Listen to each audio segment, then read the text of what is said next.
Dysfunction is not the only choice we have, and now that that's been rejected by the voters resoundingly, we know a change is in order. The American people have demanded it, and they deserve it, and they will get it. Now, when I talk about the easy stuff that we can do, I'm referring to the bipartisan majorities that support things like the Keystone XL pipeline authorization, things like increasing our natural gas exports, not only for the job creation and economic boost it gives us here in America, but also because it changes the geopolitics of the world, where people like Vladimir Putin can't put a boot heel on the gas supply to Europe or to Ukraine and use that for his own purposes.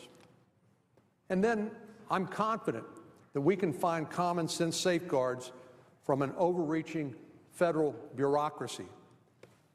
We can agree on things like improving workforce training programs and do things that make it much easier to launch new infrastructure and construction projects. I was hoping to catch the senator before he left, but I was going to ask him if he thought maybe, because I agreed with him, that new approach to bipartisanship could start today. I absolutely agree with him on the priorities that he just laid out. I think he just said that the American people want us to act and act together in their interest. I think I heard him say that in the top of his list that he was particularly anxious to work on was the Keystone XL pipeline, the expedited export of natural gas.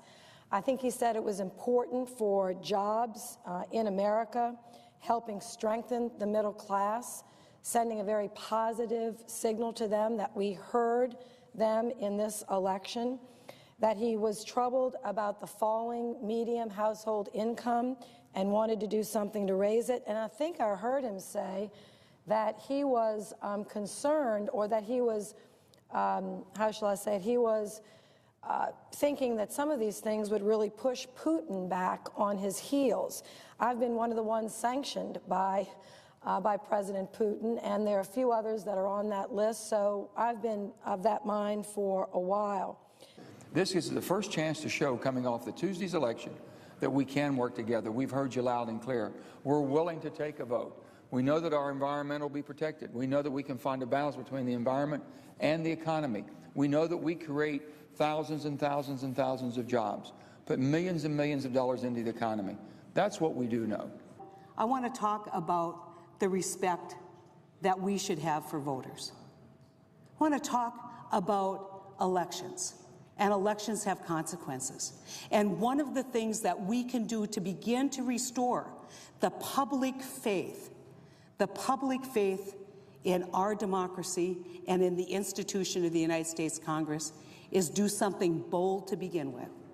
Actually move legislation that the people have been waiting for a long time, and actually respond to concerns. You know, maybe we get the votes, maybe we don't, but take a vote. Take a vote.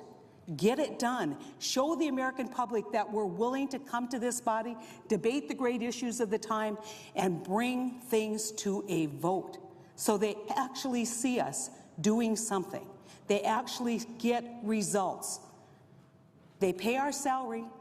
We came here to vote. We came here to work. We came here to do something for the American public. I'd like to ask unanimous consent that on Tuesday, November 18th, the Senate proceed to consideration of calendar number 371, which is S-2280, a bill to approve the Keystone XL pipeline. But we've all supported this effort because we believe the State Department estimate that roughly 42,000 jobs would be created once this pipeline is approved. And indeed, the oil, if it doesn't come to the United States and isn't turned into fuel here, it will be shipped to China. I would ask the senator to modify her request so that if the Senate passes S-2280 and has received or receives from the House a bill that is identical to S-2280, then the House bill will be read 3 times and passed with no intervening action or debate, and thus we can send this bill directly to the President. the senator from Louisiana has absolutely no objection to the House of Representatives taking the exact language of my bill with Senator Hoeven and passing it. Why would I object?